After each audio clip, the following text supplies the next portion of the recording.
So this is going to be an overall sort of an overview of the fluid dynamics that sets the large-scale circulation of the atmosphere. Just for a bit of background, I'm going to do a little bit of radiation to begin with, and I will mention convection, but I clearly don't need to go into that in much detail because I caught the last half of Maxime's lovely lecture. And then we're going to progress through the Hadley cell in the tropics, a little bit about baroclinic instability in the mid-latitudes, and I'll mention the stratosphere, just a few slides, because it's a topic that is close to my heart, and I don't know to what extent it will be covered otherwise. So that's the plan. I'll try and get it all done in an hour, but if not, we can skip through bits of it. Just by way of introduction, I'm a fluid dynamicist, have been all of my career. I'm also increasingly getting into trying to increase the accuracy of global climate models. So I tend to describe myself as both a fluid dynamicist and a climate modeler. And I tend to start off sort of broad lectures like this with this beautiful picture of the Earth from space. This is from NASA's A-Train. And I like to draw people's attention to various things about this picture. One of them is just the multi-scale nature of fluid dynamics and geophysical fluid dynamics in particular. So if you just look at the clouds from space, you can see that there are all of these tiny poofy clouds over the oceans, but then you can also see organized bands of clouds, like for instance, over the jet stream, over the Atlantic and the Pacific. And so there's this wide range of both length and time scales. So the fluid dynamics of atmospheric flow is broadband, both in space and time. And a fascinating thing is the fact that these motions that are on tiny length and time scales can really impact planetary scale motions, such as the jet, which I'm showing you here, where this band of cloud exists over the Atlantic. So geophysical fluid dynamics is fascinating because it is broadband in space and time, as well as it is highly non-local. So things that happen if there's a tiny island over the Pacific can lead to impacts thousands of kilometers away and very high up in the atmosphere as well. So it's one of the many reasons that it is a topic that is worthy of study. Convective parameterization was mentioned in the previous lecture, and there's various other parameterizations which try to deal with this problem by putting in some representation of what we think is happening at these unresolved scales into a climate model grid box, and we'll talk about those parameterizations a bit further along in the program, I guess. So let me move on. Oh, sorry. So for the climate modeling aspect of things, what climate modelers do is that they take this complicated multi-scale system and they divide it up into these little grid boxes. So these grid boxes are typically 100 by 100 kilometers. It could be 50 by 50 these days, something like that. And these vertical columns. And in each of these grid boxes, the equations of fluid dynamics as applied to a somewhat shallow fluid on a sphere are solved numerically. And by the equations of fluid dynamics, I mean conservations of mass, momentum, and energy. So each of those things is solved numerically in a grid box, which is 100 by 100 kilometers. So if you think about it, I should have come up with an Indian example, I'm so sorry. But if you look at one of these grid boxes, it really can't tell the difference between New York and Boston. So climate models don't give you very detailed regional information, and they also don't resolve a whole lot of processes that occur within that 100 by 100 kilometer grid box. So in addition to this fluid dynamics, which is usually referred to as the dynamical core of a model, the model has to deal with the fact that atoms in the molecules in the atmosphere absorb and emit and reflect at different wavelengths, convection, clouds, which are a leading source of uncertainty, chemistry, land, ice, a whole lot of other stuff. But I and my group, we tend to focus pretty much on this aspect of things. We also are interested in fluid motions that are smaller than this 100 by 100 kilometer grid box and how to put them into the model in some decently physically meaningful manner. So that's my little introduction. I'm going to take about 10 minutes and walk you through global warming and energetics just a little bit. If you know this all, I'm very sorry, like yell at me to stop or something, but I'll just take 5 to 10 minutes and just go over this. So the role of the atmosphere and the ocean is that they make the Earth habitable, basically. They regulate climate in two ways. Greenhouse gases in the atmosphere absorb in the infrared and trap some of the incoming solar radiation. That's way one. And the second way is that the atmosphere and the ocean take excess heat from the equator and move it to the poles in both hemispheres, so that neither the equator nor the poles are excessively warm or excessively cold. And so if the Earth did not have an atmosphere and an ocean, it would probably not have been possible for life to evolve on the Earth. Here's this is the energy emitted by the sun as a function of wavelength. You can see that it peaks in the ultraviolet and visible wavelengths. So this is usually referred to as shortwave radiation. And the Earth, however, emits in the infrared, and that's referred to as long-wave radiation. Of course, these are not absolute terms. This is just what's coming from the sun and what's coming out from the Earth. The flux of energy from the sun that reaches the Earth is 343 watts per meter squared of the Earth's surface. I just made this in PowerPoint. This looks very much like the sun in one of my, I have a 1-year-old son and I read to him all the time, but this looks like what the sun would look like in one of his books. Anyway, so the flux of energy from the sun that gets to the Earth is about 343 watts per meter squared. We think of it pretty much as like parallel incoming rays because it's far enough from the sun that is true. About 30% of that just goes straight back to space because of albedo. Different surfaces have different albedos, and so they reflect a different percentage of incoming solar radiation. So if you think of fresh snow as an example, it has very, very, very high albedo. So it reflects much of what's coming in back out. Whereas if you think of asphalt, it has an albedo of only 5 to 10%. So if you think of urban heat islands, which heat up a lot, it's because of this effect. There's also ice albedo feedback, which we think has been crucial in these long-term variations of the Earth's climate. And so the albedo effect can change the radiation balance of the Earth to a significant extent. But at the moment, the globally averaged albedo of the Earth is about 30%, 0.3. So that's what we're dealing with. If the Earth had no atmosphere at all, the solar radiation that is not reflected back out into space would only warm the surface temperature of the Earth to about minus 18 degrees Celsius, about 0 degree Fahrenheit, which would make the Earth too cold for any of us to live in. Fortunately, the atmosphere has greenhouse gases that keep us warm. Here's just a little schematic showing you what greenhouse gases do. So greenhouse gases include CO2, methane, NOx, a whole lot of other stuff.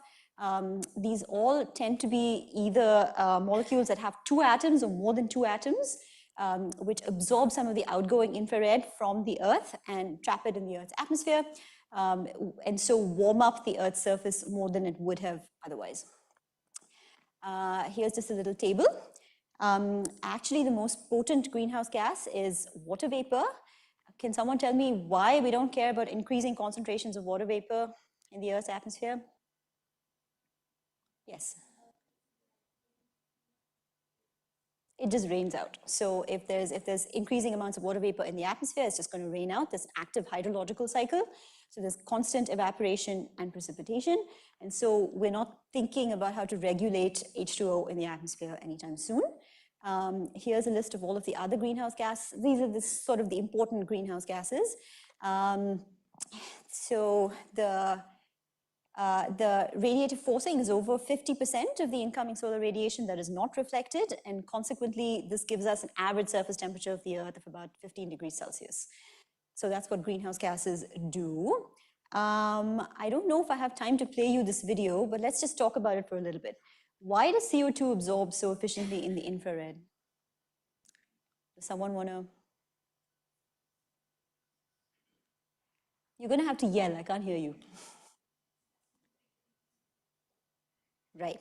So I'll take a minute and go over this because it's fun. So if you just have one atom, in how many ways can it move? It can move this way, it can move that way, and it can move this way, right? So it has 3 degrees of freedom. If you have 2 atoms, I wish I had 2 atoms. If I had 2 atoms attached to each other, in how many ways can it move? It can do this, it can do this, and it can do that. So those are the same 3, but it can also vibrate. It can also rotate along 3 different axes. One of those isn't important, this isn't important, but if you have 2 atoms, it has these additional rotational and vibrational degrees of freedom. If you have something like H2O, which looks like that, it can do all kinds of interesting other things. Like if my head is the oxygen and these are the hydrogens, it can do that, right? It can do headstands, it can do all sorts of interesting things. So same with CO2, same with methane. Any molecule which has a dipole moment, which can be changed by incoming solar radiation, is going to interact with that incoming solar radiation, get excited and go into these vibrational and rotational modes of freedom. And that's the reason that CO2, water vapor, methane, etc. The vibrational and rotational modes of freedom of CO2 happen to match the outgoing infrared of the Earth exceptionally well. Okay, is that clear? Yes, okay.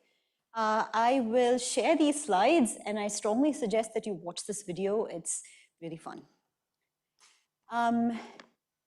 I was also going to do a little simple climate model exercise, but maybe we can keep this to the end when I'm done with my slides if we have time. But I'll share the link to this as well and you can play with it when you have time. Okay, so let's come back to the atmosphere. The atmosphere is sort of layered in the vertical as we live at the surface of the Earth. As you go up in the troposphere, everybody's very familiar with the fact that the temperature decreases as you go up in the troposphere. This is true till you hit the tropopause. Once you get above the tropopause, the temperature actually increases with height in the stratosphere. This is because of the presence of ozone, which absorbs very efficiently in the ultraviolet. And so the troposphere is where what we think of as weather is like pretty much confined. The troposphere is heated from below, and so convection, convective instability happens in the troposphere. Sometimes you can get overshooting convection, but as a general rule, convection and weather as we know it is confined to the troposphere. The stratosphere is a very interesting place, and I'll tell you a little bit about it at the end. So in the troposphere, hot air rises and cool air sinks, basically. And the last piece of background information that I was hoping to convey is that there's north-south variations in incoming and outgoing radiation. So what I'm showing you here, this is a picture from Marshall and Plum, the nice undergrad textbook. So we've got absorbed solar radiation in this solid curve, emitted long wave radiation in this dashed curve, and the net radiation, the difference in this curve right there. So you can see that there's an excess of incoming radiation in the tropics and a deficit of incoming radiation beyond about 35 degrees or so in both hemispheres. So there's a net imbalance. So if this were continually the case, I'm giving you a little example here. Supposing you have a house which is being heated from one side and cooled from the other. What would happen? You'd expect that this side of the house would get very, very, very hot and that side of the house would get very, very, very cold. Supposing you get rid of this insulating wall between the houses, what would happen? You would set up basically like a giant convection cell and the heat would move from basically the equator to the poles. So simple as this example may be, this is basically what the atmosphere and the ocean are doing. The atmosphere and the ocean pick up excess energy from the equator and move it systematically towards the poles. So the equator doesn't get terribly hot and the poles don't get terribly cold. The atmosphere does about 2/3 of this heat transport and the ocean does about 1/3. That's the current breakdown. And now we're getting down to some dynamics, just a little bit of dynamics. Here's what would have been shown you in textbooks or in your intro dynamics classes a while ago. In addition to having rotation, the Earth is whipping around, of course.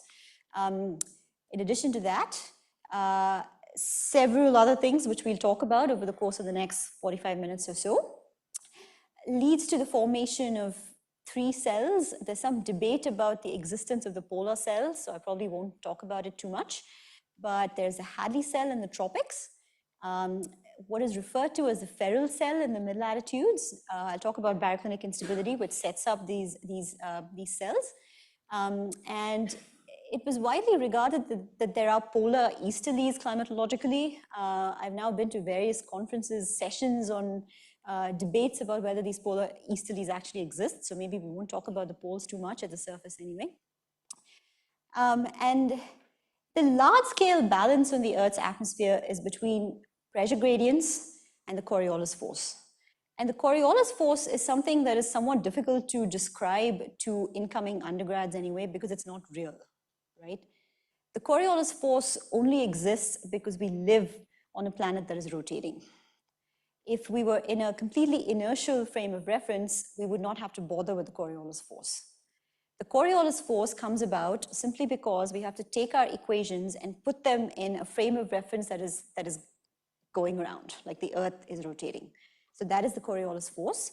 The Coriolis force, what it does when you live on the Earth, as we do, so we are rotating with the Earth, causes winds to veer to the right in the northern hemisphere and the left in the southern hemisphere.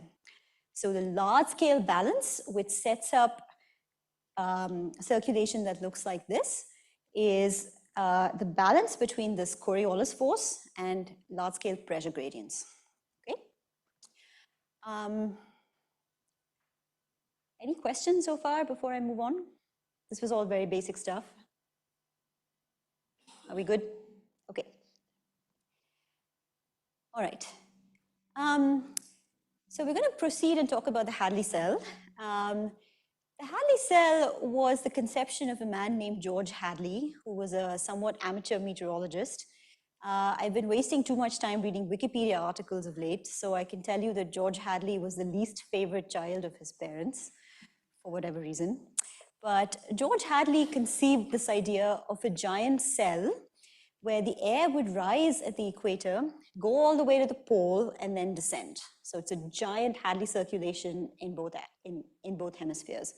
So this is his conception, one single overturning cell where air rises at the equator where it's hot, goes all the way to the poles, and then comes back. So it's a giant overturning convection cell. This is what it's referred to as the overturning circulation, but this is what it actually looks like. So we've got the equator there, 60 south to 60 north, going up. I think this is in pressure. Yeah, this is in pressure. This is the annual mean. This is what the annual mean looks like.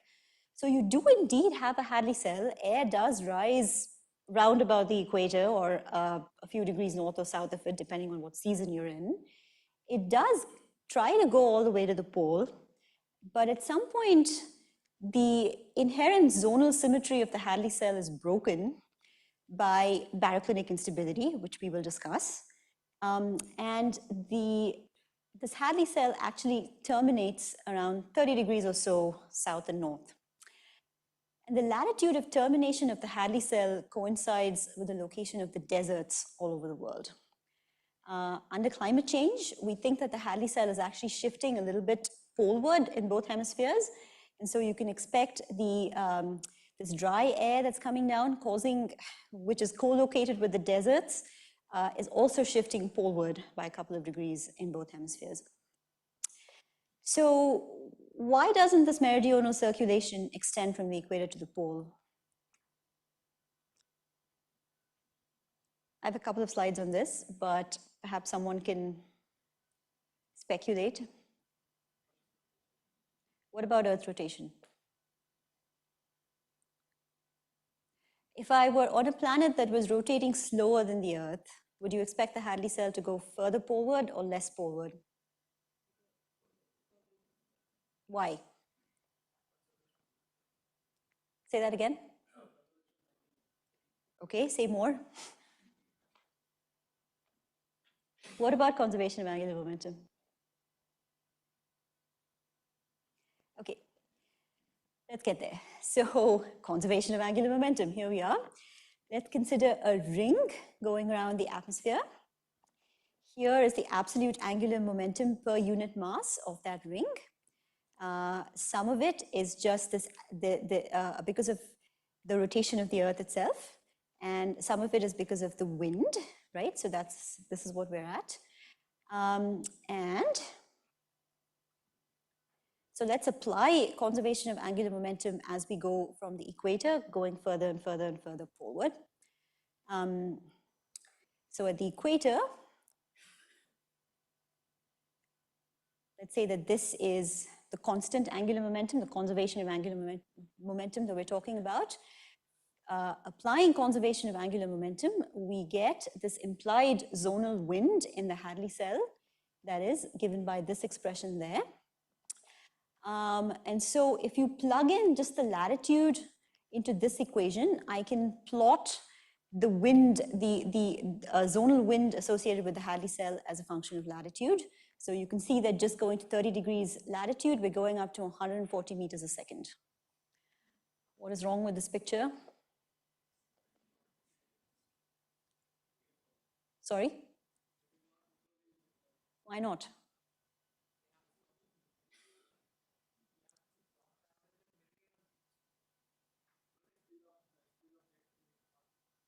What jet? We're talking about the Hadley cell. Yes. Mm-hmm. Mm-hmm. Right, so you're saying that this is not accurate, right? So why is it not accurate? What are we missing? Okay, so what I've assumed in all of this is that the atmosphere shows zonal symmetry. So there's no difference between having a Hadley cell at this longitude versus that longitude versus that longitude versus that longitude. So we're assuming zonal symmetry, and I have notes on the Held and Howe theory for the Hadley cell, which I'm happy to share. What Held and Howe does is that it matches angular momentum conservation close to the equator with radiative equilibrium far away from the equator. We can talk about that if anyone wants to in some detail. But if we consider just the Hadley cell itself, we are considering zonally symmetric angular momentum conservation. We're saying that there's no difference between being there, being there, being there, and being there. One of the things that we're missing is that there are actually eddies. So the breaking of the zonal symmetry is true for the onset of baroclinic instability, the onset of the mid-latitude feral cells, but it is also relevant in the tropics itself. So these super unrealistic winds just derived from momentum conservation are just not valid because some of the available potential energy is being taken away by eddies. So even in the tropics, eddies play a significant role. And then can someone tell me what would happen if this went all the way to the pole, where you put in 90 degrees? Right. So this picture of angular momentum conservation breaks down. It definitely breaks down at the poles. And in terms of the Earth's general circulation, it actually breaks down all the way because these winds that you get from just plain angular momentum conservation are not observed, and they're not observed because some of the energy is contained in eddies. Okay, so when you come down to it, you do have a Hadley cell. George Hadley got it kind of right. There are very slowly rotating planets in which air rises at the equator, goes almost all the way to the pole and descends. I would find those planets a little bit boring. On the Earth, the Earth's Hadley cell terminates. The assumption, or at least in practice, the zonal asymmetry and the angular momentum conservation that is valid to some extent, even that breaks down around 30 degrees south and north. And so the Hadley cell terminates around 30 degrees north and south. At which point, the leading order dynamical process which takes over is called baroclinic instability, which I won't derive, but I'll talk about it a little bit. The simplest model for baroclinic instability is the so-called ED problem. And the time scales and the length scales that arise from the ED problem actually work pretty well for the Earth's mid-latitudes. So again, I have detailed notes on the ED problem. If anyone would like them, I'm happy to share. So the ED problem is the simplest example of baroclinic instability. The length scales that emerge from the ED problem are sort of proportional to this Rossby radius of deformation. N here is the stratification of the Earth's atmosphere. You can put in H as some representative height, say 10 kilometers or so. And you can get a time scale from the ED problem associated with this Rossby radius of deformation and the zonal wind around a circle of latitude at around 45 degrees south or north. There's various approximations that go into the ED problem.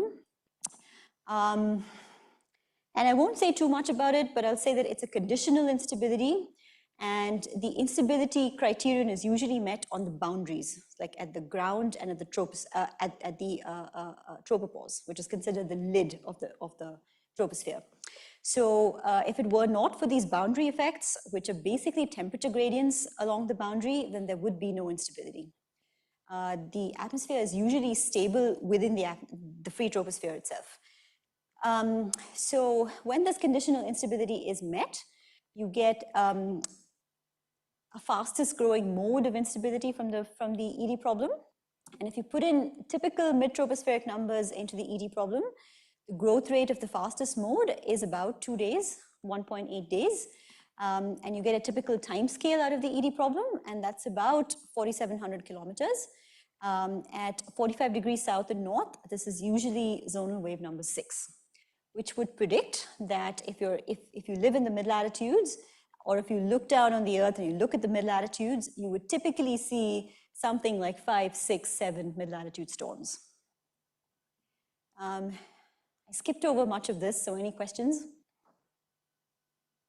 Okay, I'm happy to provide more detail on any of this if you like. Here is a satellite image from April 2006. If you look at the mid-latitudes, shall we count the number of storms? You see sort of 1, 2, 3, 4, 5, 6-ish. Convenient, isn't it? I picked a time when you actually see 6 storms around the mid-latitudes.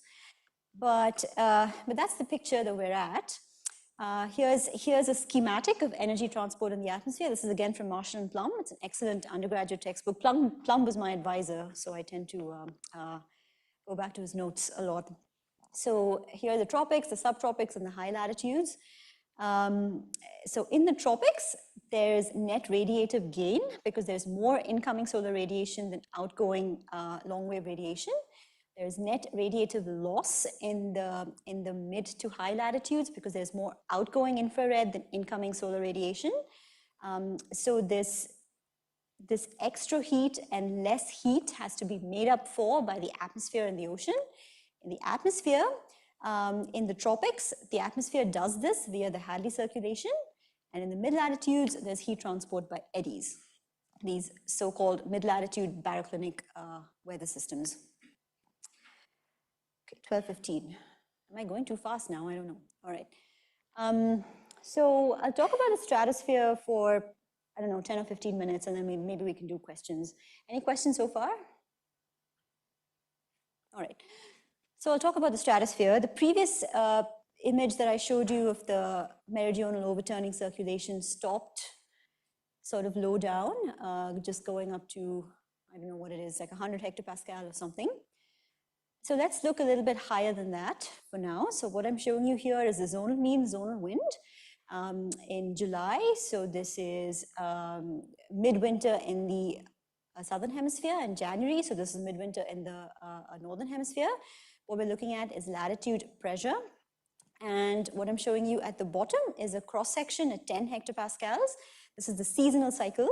And again, we've got 90 degrees south down here and 90 degrees north up there. So the dominant feature of the circulation of the stratosphere is the seasonal formation and decay of an intense cyclonic vortex over the winter pole. So that's what you're looking at. Here's a polar vortex in July in the southern hemisphere, January in the northern hemisphere, and here's a seasonal cycle of the polar vortex. So the polar vortex is this region of intense westerly winds. It can get to about 100 meters a second in the Antarctic in the winter. The northern hemisphere vortex is much weaker. only goes up to about, I don't know, 35, 40 meters a second or so. Here's the same thing. This is PV. You can think of it as a scalar that is advected around by the flow. This is starting off in September, so you can see an intense polar vortex over the Antarctic, and at the end of October or so, it just dissipates, goes away.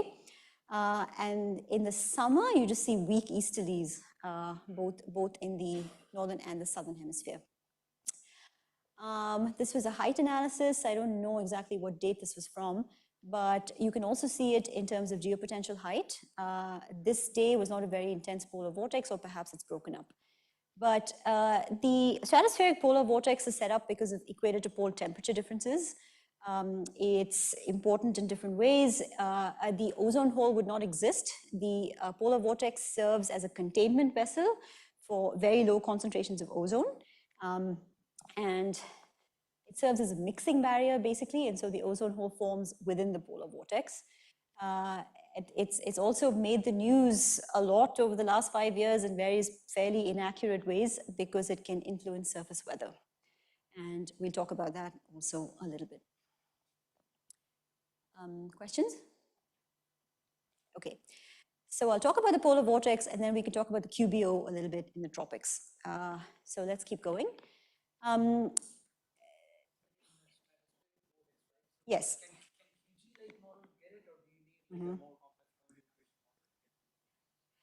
You can get a polar vortex-like thing with the QG model. If you want to get realistic northern hemisphere-like behavior, you need a bit more realism than that. But you can set up like a complicated boundary condition. You can have orography at the bottom, and then you can set up waves and so on. So yes, but if you want all the details, no. Yes. Very good question. Okay, so the strength of the, okay, so the polar vortex is set up because of two things. One is this equator to pole temperature difference. The other is because of momentum deposition by eddies. So there's very much more in the way of orography and ocean land temperature differences in the northern hemisphere than in the Antarctic region. And so these large-scale differences in temperature set up these planetary-scale Rossby waves, which propagate upwards into the stratosphere, where they break and deposit momentum. There's much more of that happening in the Arctic than in the Antarctic. And so I'm getting ahead of myself, I'll talk about it, okay? Okay, so it's become somewhat well understood that the strength of the polar vortex influences surface weather. And from a purely descriptive perspective, typically when the polar vortex is weaker or when it breaks up entirely, this mid-latitude jet stream that is set up by baroclinic instability tends to move to the south. And when the polar vortex is stronger, the jet stream moves to the north.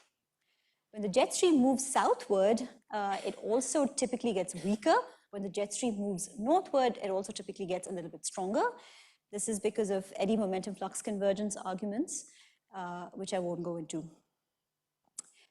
So the strength of the polar vortex influences surface weather in a number of ways. This was my last winter in Boston before I left Boston, and there were two distinct polar vortex weakening events that winter. That is a fairly high undergraduate dorm, and they just piled up the snow into one giant snow mountain. So I like showing this image. So following disruptions to the polar vortex, typically, this jet stream moves a little bit southwards, and so a mid-latitude storm, the one that we just talked about, which tends to ride along the jet stream, hits further southward than it would have hit otherwise. So instead of hitting Canada, it comes and hits, as an example, Boston. So, these are this is a descriptive example of what the polar vortex can do to mid-latitude weather over the East Coast, or also over the UK, Western Europe, and so on. This is usually described in terms of the so-called annular modes. Anyone heard of annular modes? All right, let's talk about it. Okay, so annular modes.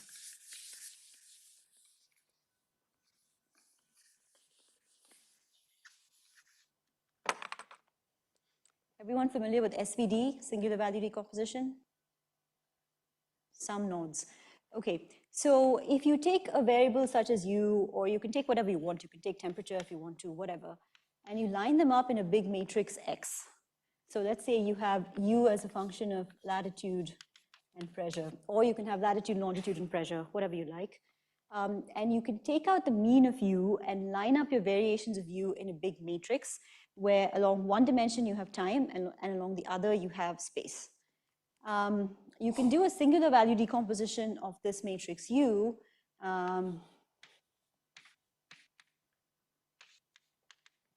such that you split your matrix X into 3 matrices. Is this familiar? Somewhat. Okay. So it's one line in MATLAB usually, one line in any other programming language. It's called SVD, singular value decomposition. So you can do this with any real matrix, and you can split your matrix into 3 matrices. So this is called singular value decomposition. It's called EOF analysis. It's called principal component analysis, et cetera, et cetera. So just regard it as splitting the variations of some variable into spatial variability and time variability. Does that help? Okay. So this matrix U, the columns of U, are the so-called EOFs. EOFs are empirical orthogonal functions. So they're just a way of splitting down your data into the patterns that explain the most variance, something like that. So the way that the polar vortex impact on the tropospheric jet is usually explained is by looking at the first EOF of a variable like wind or geopotential height. So that's what I'm showing you here. This is the first EOF of, this could be pressure or it could be wind.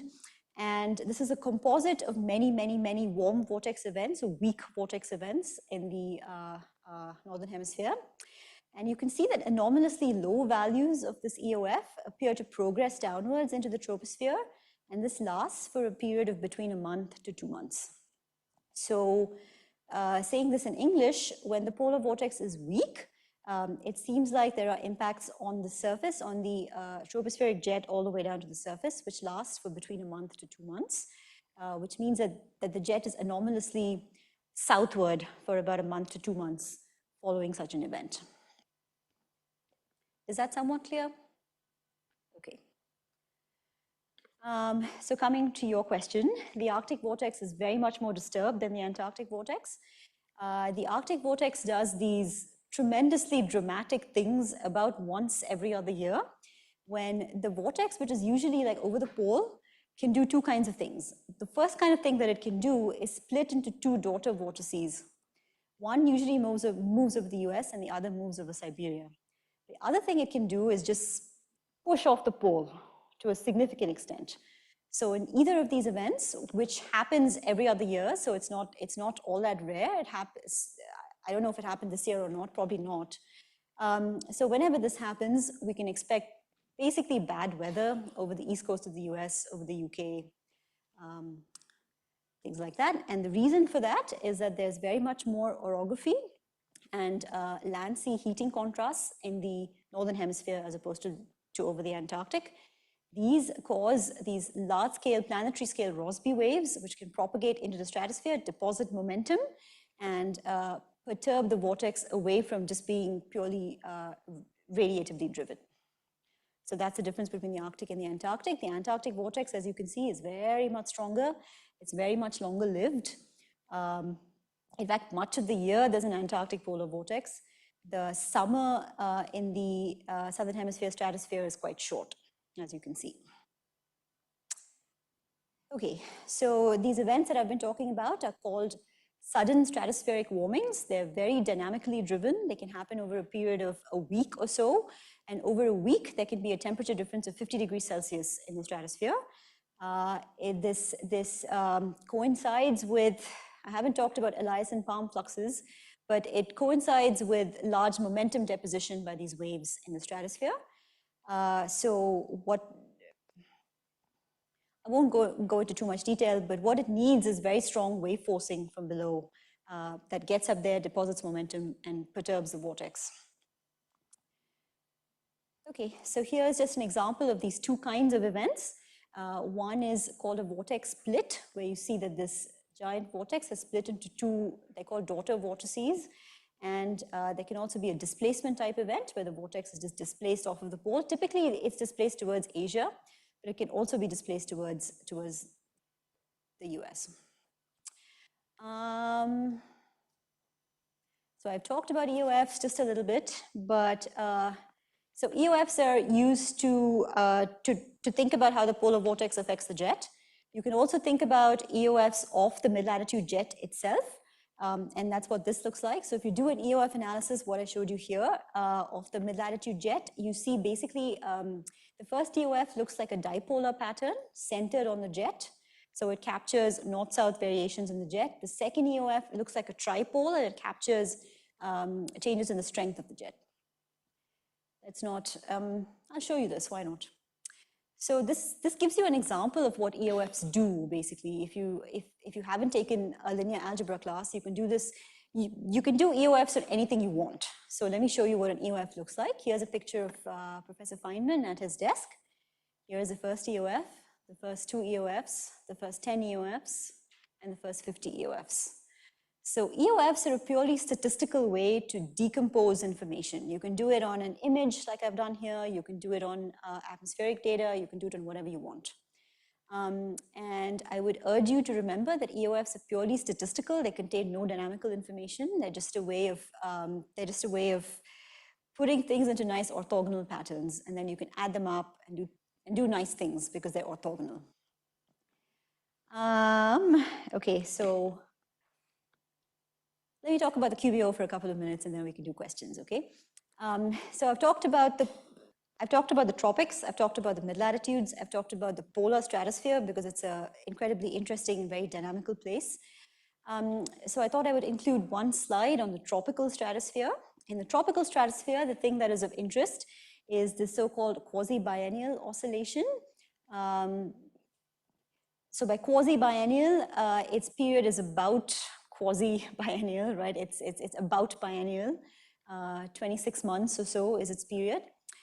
So what I'm showing you here is a data set from Singapore, and we're looking at zonal mean zonal winds in the equatorial region. So some people look at just 5 south to 5 north. Some people look at 10 south to 10 north. Some people look at just the equator. But if you plot a diagram like this, where you have time increasing on the x-axis, and this is height or pressure or like whatever you're interested in, you can see that in this quasi-biennial manner, the winds change sign. So you have easterlies and then westerlies and then easterlies and then westerlies and then easterlies about every 26 months. So this is the quasi-biennial oscillation. It is caused by a combination of waves in the equator. It can be Kelvin waves, it can be gravity waves, which is something that I think about a lot. They propagate upwards, they deposit their momentum, and it's this remarkable phenomenon where, because of this interesting mean flow interaction, the winds that are coming down from the stratosphere show this lovely pattern. It's called a tape recorder. It used to be called a tape recorder. I don't know if any of the kids nowadays know what a tape recorder is, but okay, so it's these alternating patterns of easterlies and westerlies that descend in the equatorial stratosphere. So talking about parameterizations, if you're interested in gravity wave parameterizations, which are a little bit different from convective parameterizations, one of the things that is calibrated to get right in the current climate models is this phenomenon. So we want the QBO to have a period of about 26 months, 26, 27, 28 months, something like that. We think that the QBO has an impact on tropical convection in different ways.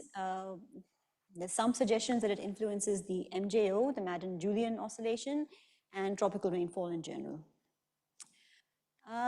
Okay, so let me just sum up, and then maybe we can do questions for a few minutes. The atmosphere and the ocean contribute to making the Earth habitable in two ways. Firstly, the greenhouse gases in the atmosphere capture extra heat from the outgoing infrared, and they make the Earth habitable, warmer than it would have been otherwise. Additionally, they capture excess heat from the equator, move it towards the poles.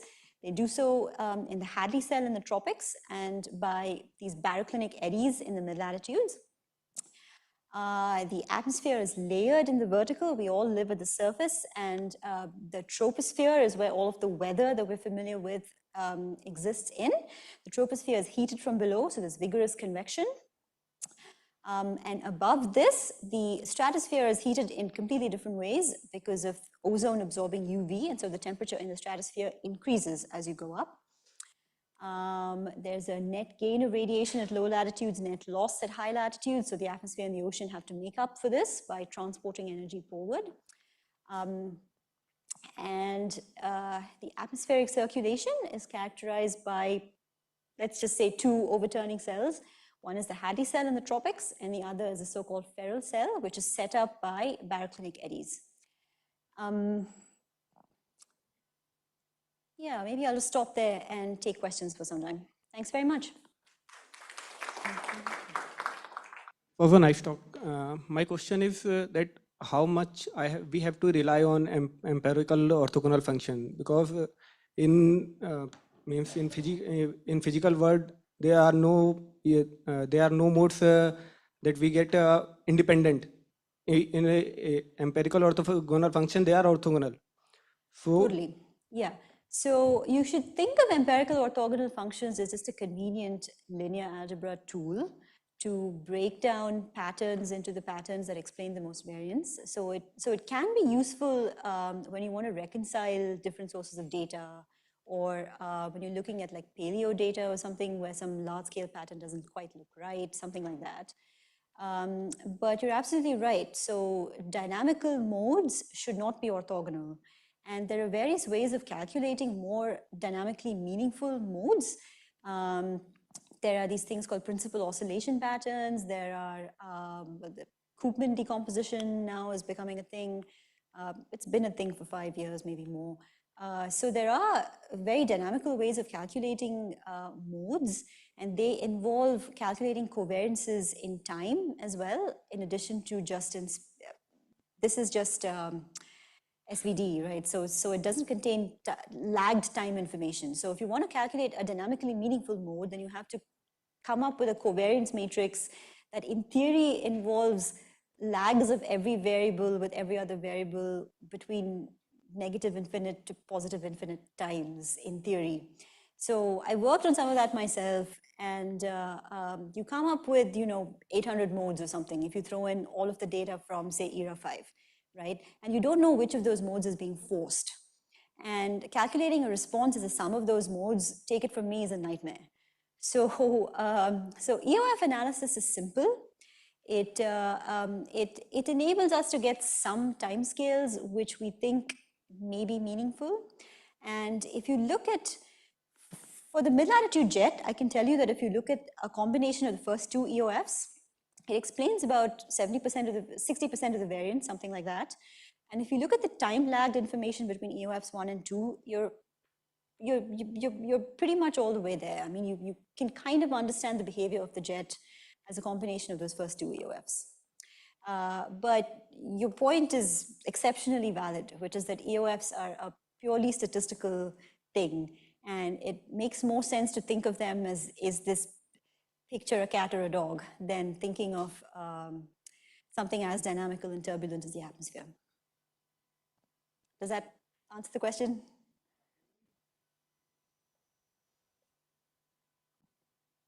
do composite analysis for rechecking the EOF modes. Composite analysis for rejecting the EOF. Composite analysis of when you are getting the PC of yes. So after dividing the means on the basis of +1 or -1 standard deviation, creating a composite, and can it give a more accurate pattern like we are getting in the EOF? You mean, can you reject it based on whether it's statistically significant? Yeah. Right? Yes, but again, you should remember that the EOF is statistical. So it is what it is. I mean, Okay. Yeah, I wouldn't take them very seriously in a dynamical context anyway. Like it's not an underlying mode of some dynamical system. It is just an SVD. So you should regard it as such. And I think far too much effort has gone into EOF analysis of atmospheric variables. But in some cases, they can be useful. Thank you. There's a hand up, 2 hands up. Yeah. Nice presentation, ma'am. So what are the reason for the stratospheric polarity strengthening or weakening? Second one, the pole... Under climate change? Yes, ma'am. I don't think we know whether the polar vortex is going to strengthen or weaken under climate change, because there are two opposing things that are happening. One is that the polar stratosphere will actually be cooling under climate change. While the troposphere warms, above it, it cools. This is a fairly robust signal. And so if you have a cooler polar stratosphere, you would expect an increased equator to pole temperature gradient, and so a stronger vortex. But there's also some indication that there's increased wave forcing from below in a warmer world, which would lead to a climatologically weaker vortex. We don't know which of those two will win out. Different models do different things. So we don't know if the polar vortex is weakening or strengthening under climate change. Okay. So the poleward movement of Hadley cell, yes. How the Rossby wave strengthening or weakening, like what are the causes, and if the upcoming scenarios, what will happen the shift of the forward ones?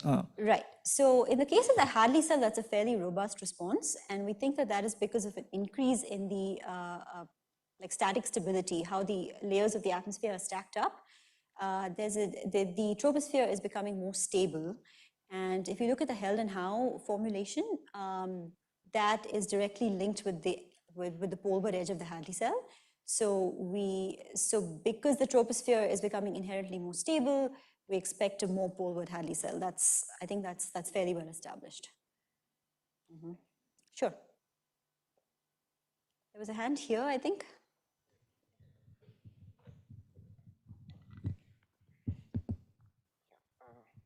So you just mentioned that the strength of the Arctic vortex will push and the mid-latitude jet, like the subtropical westerly jet. Yep. So now there are a lot of study which connects the strength and the position of subtropical westerly jet with Arctic oscillations and NAO. Yep.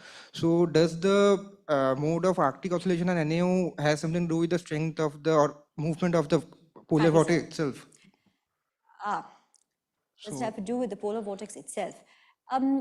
Well, yes, because everything is coupled, but the troposphere and the stratosphere are deeply and non-linearly coupled, because it is these planetary scale Rossby waves, in addition to other things like gravity waves, that are all forced in the troposphere, which propagate upwards into the stratosphere, which break, which deposit momentum, which change the polar vortex strength, which in turn influences the mid-latitude jet.